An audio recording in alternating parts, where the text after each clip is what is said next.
Pruning, Japanese style pruning is really, there's nothing mystical about it. It's God's style of pruning. What do I mean by that? It's God's style of pruning.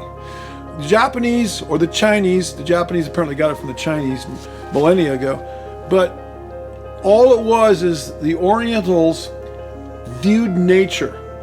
They viewed nature and they saw what nature, how nature naturally pruned trees, or how trees grew, and over a tree that maybe was 100 years old, or 2 or 3 or 4 or 500 years old, or 1,000 years old, they would see how it naturally would structure and layer itself.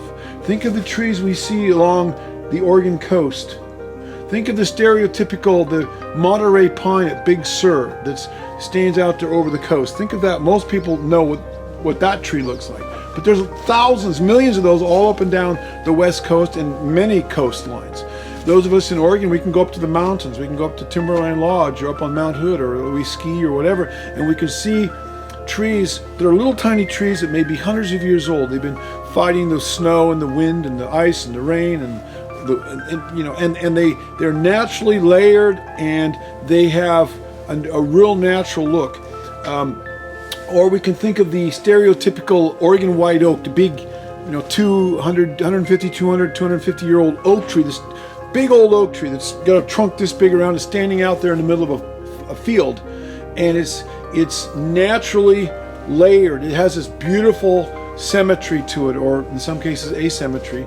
Those are more symmetrical, but the ones along the coast, the Pinus contortas, the coast pines, or the pine trees, the white bark pines, the mountain hemlocks, and subalpine firs, and some of those that grow up in the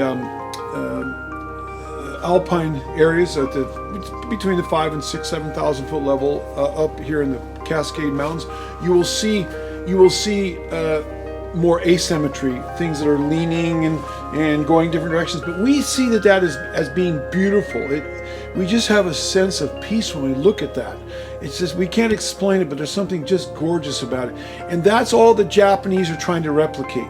The Japanese pruning, they may replicate some of the pine trees that grow along the coast, or they may try to replicate a tree that's a maple that's hundreds of years old, that's naturally kind of structured itself out and thinned out its branches, so now it just has main branches and it's kind of layered itself. Or they might be trying to replicate the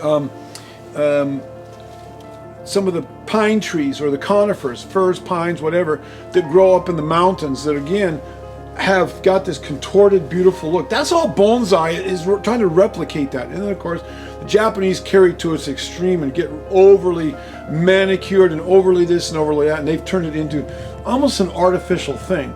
But when it comes to that, but in the pruning of the garden trees, as we say, the Niwaki style, that's what we're going to do here. And again, it's just following nature, how nature naturally prunes things, and we're going to try to accomplish in a short period of time, which is what Japanese pruning is all about. Accomplish in a short period of time what left untouched by the hand of man maybe will take 50 years or 100 years or 500 years to happen naturally to a tree in the wild. I hope that makes sense to folks. Okay, so that's the background. Now we're going to get into the actual pruning. I needed to give that background because this is what it's all about, and this is what's going on in my brain as I'm pruning. So I'm not saying that my style is the only style. It's not the only style, but I try to be as natural as possible. I've spent a lot of time studying trees in the outdoors. Spent a lot of time out in the woods, along the coast, taking pictures and studying these things, and so that I can do the best I can to replicate nature. Because nature, the way things grow in nature, in most cases, is what we consider to be the most beautiful, and that's the God element I'm trying to bring into my pruning.